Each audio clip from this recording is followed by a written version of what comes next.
Oke baik, bismillahirrahmanirrahim. Assalamualaikum warahmatullahi wabarakatuh.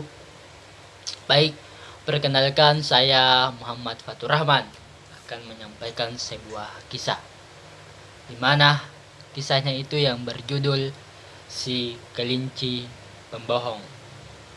Nah, pada zaman dahulu di sebuah negeri tinggallah seekor kelinci yang sangat nakal.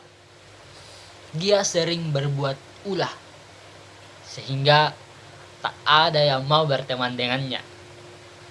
Karena kenakalannya, dia hidup menyendiri di kaki sebuah bukit.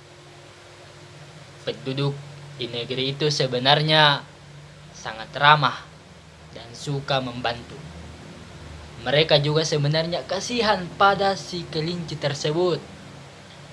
Namun, si kelinci selalu saja tidak kapok-kapok melakukan kenakalannya.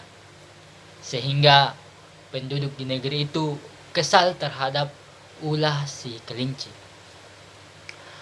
Pada suatu hari, di kota itu akan diadakan pesta tahunan. Semua penduduk bersama-sama melakukan persiapan. Tak terkecuali wali kota di kota tersebut juga mengundang si kelinci untuk ikut berpartisipasi membantu kelangsungan acara.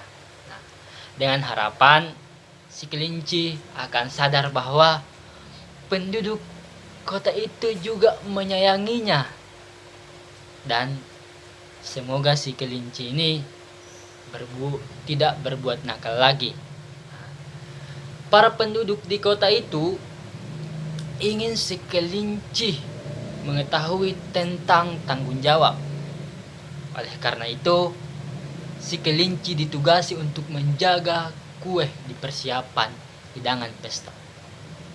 Nah, kue itu sudah dihidangkan berdasarkan jumlah tamu yang akan datang. Nah, jika sampai hilang, maka akan dengan mudah diketahui. Mereka berharap si kelinci mampu memikul tanggung jawab itu dengan sungguh-sungguh dan bisa dipercaya.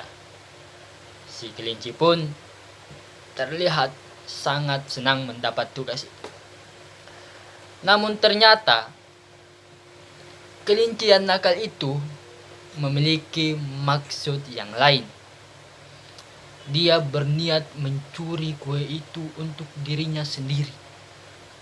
Si kelinci ini ditugaskan untuk menjaga kue dengan seorang temannya, yaitu si rubah. Nah, dia berniat mencuri kue dan menuduh si rubah yang mencurinya. Namun, tak ada yang tahu rencana si kelinci yang nakal ini. Dia tidak pernah memikirkan akibat dari perbuatannya. Dia hanya memikirkan apa yang bisa membuat dirinya senang. Sungguh kelinci yang sangat egois. Akhirnya, diam-diam kelinci itu mencuri dan memakan kue ketika si rubah tidak memperhatikannya. Dia lakukan berulang-ulang hingga kue itu tinggal sedikit. Ketika pesta dimulai, para penduduk di situ menjadi ribut karena banyak yang tidak kebagian kue. Nah, akhirnya wali kota memanggil si kelinci dan rubah karena merekalah yang berdua yang ditugaskan untuk menjaga kue itu. Dan rubah yang tidak tahu apa-apa menjadi sangat bingung atas kejadian ini. Kelinci dan rubah pun akhirnya dibawa untuk sidang. Nah, si kelinci langsung saja menuduh si rubah. Nah, si rubah ini yang mencuri dan memakan kue itu. Dan si kelinci bilang juga melihat si rubah ini menyembunyikan kue dan dimakan sendiri. Rubah yang merasa tidak melakukan itu tentu saja membantah akan hal itu. Dan terjadilah saling tuduh dan membantah di pengadilan itu. Melihat hal itu, Pak Jerapah yang menjadi hakim mengetuk palu menyuruh agar semua yang ada di ruangan sidang itu diam. Dia menemukan sebuah cara untuk mengetahui siapa pelaku yang sebenarnya. Sudah.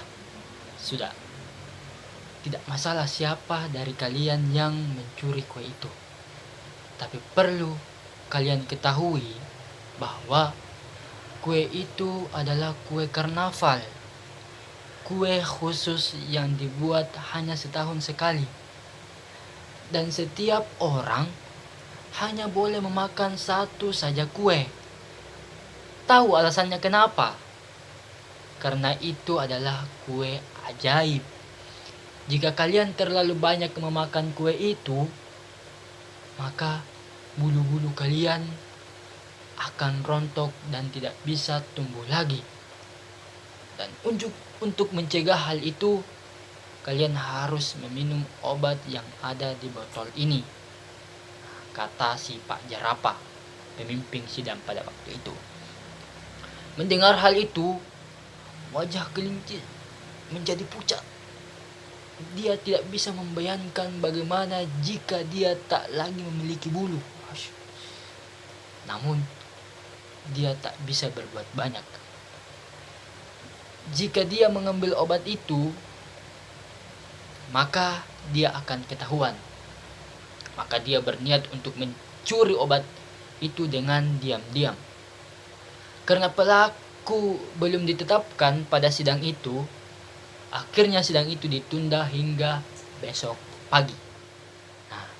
Dan si kelinci pun menggunakan kesempatan ini untuk menyelinap ke dalam rumah Pak Jerapah untuk mencuri obat itu.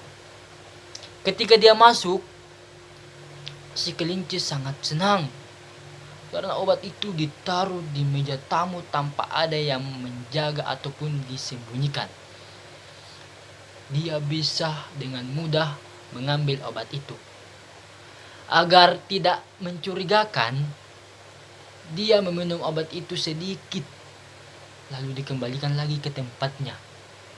Lalu dia keluar untuk pulang ke rumah dan tidur dengan nyenyak. Dia yakin kini dia tak akan lagi ketahuan karena sudah meminum obat sebagai penawar. Keesokan paginya, para penduduk sudah berkumpul di ruang sidang, termasuk Pak Jerapah dan Rubah. Namun, yang mengherankan, si kelinci belum juga muncul. Hal tersebut membuat para penduduk yang ada pada sidang itu bertanya-tanya. Akhirnya, Pak Jerapah menyuruh si tikus untuk menjemput si kelinci. Tapi ternyata si kelinci tengah sakit perut dari semalam. Kabar tersebut membuat Pak Jerapah tersenyum geli. Dan kini dia sudah tahu siapa pencuri yang sebenarnya. Maka diputuskanlah kelinci pembohong bersalah dan akan dihukum sesuai dengan undang-undang di kota tersebut. Ternyata obat yang ditunjukkan oleh Pak Jerapah ini adalah obat pencuci perut. Sehingga siapa saja yang meminumnya akan merasa sakit perut dan mulas-mulas. Dan cerita tentang kue ajaib itu hanya taktik untuk menakut-nakuti si pencuri, sehingga dia tertarik untuk meminum obat yang ditunjukkan oleh Pak Jerapah. Dan akhirnya si kelinci pembohong itu kini menyesali perbuatannya di dalam penjara. Akhirnya si kelinci pembohong itu kini menyesali perbuatannya di dalam penjara. Namun tidak bisa berbuat apa-apa lagi. Semuanya sudah terlambat. Oke, mungkin akhir dari kisah ini ada penyesalan yang dirasakan oleh si kelinci ini. Dan saya akhiri, assalamualaikum warahmatullahi wabarakatuh.